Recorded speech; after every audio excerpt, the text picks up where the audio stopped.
Assalamualaikum, perkenalkan saya Aura Aisyah dari kelas 10 MIPA 2 dengan nomor absen 9.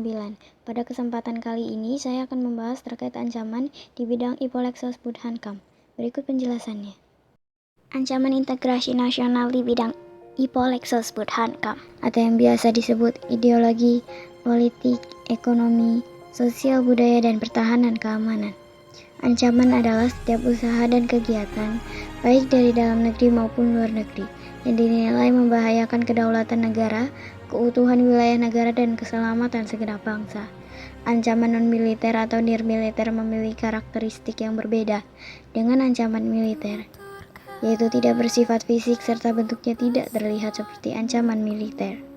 Karena ancaman ini berdimensi ideologi, politik, ekonomi, sosial, budaya, dan pertahanan keamanan, informasi serta keselamatan umum.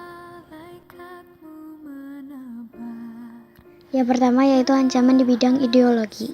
Ancaman ideologi adalah ancaman yang dinilai mempunyai kemampuan yang membahayakan pemikiran masyarakat suatu negara, sehingga akan mengancam terhadap dasar falsafah suatu negara, baik dari dalam maupun luar negeri. Contoh kasus ancaman di bidang ideologi adalah peristiwa G30S PKI. Selanjutnya, ancaman di bidang politik. Ancaman di bidang politik dapat bersumber dari dalam negeri maupun luar negeri. Dari luar negeri, ancaman di bidang politik dilakukan oleh suatu negara dengan melakukan tekanan politik terhadap Indonesia. Intimidasi, provokasi, atau blokade politik merupakan bentuk ancaman non-militer berdimensi politik yang seringkali digunakan oleh pihak-pihak lain untuk menekan negara lain.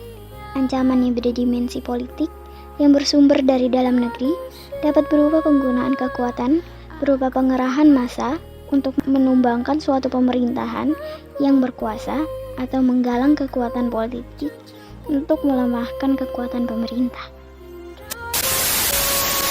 Tidak hanya bicara soal upah buruh, tadi kita bicara soal harga. Nah, harga pangan ini tentu akan sangat berkaitan dengan inflasi, saudara. Nah, tahun depan akan ada risiko kenaikan inflasi karena meningkatnya permintaan pembelian. Meski Bank Indonesia tetap menargetkan sasaran inflasi di angka 3 + -1%.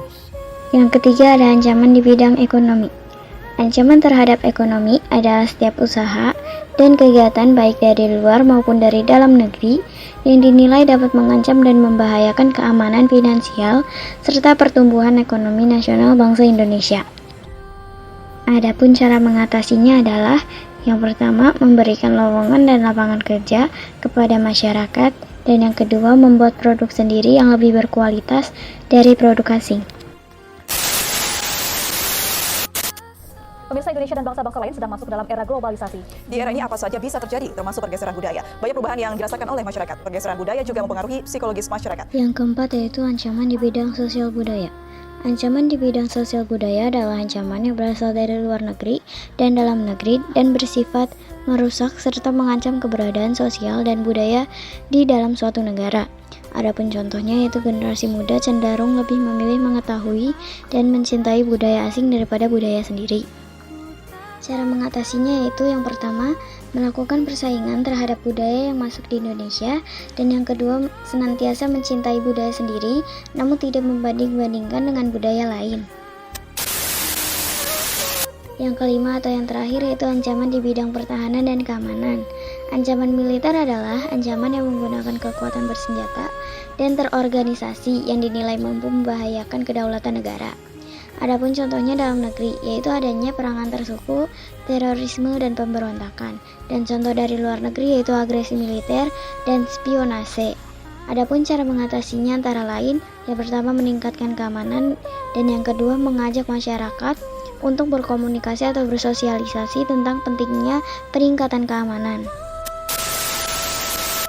Dan dapat disimpulkan, yang pertama, ancaman terhadap integrasi nasional adalah setiap usaha dan kegiatan baik dari dalam negeri maupun luar negeri yang dinilai membahayakan. Selanjutnya, multikulturalisme adalah sebuah ideologi yang mengakui dan mengagungkan perbedaan dalam kesederajatan baik secara individu ataupun secara kebudayaan. Dan yang terakhir yaitu faktor timbulnya ancaman terhadap integrasi bangsa Indonesia.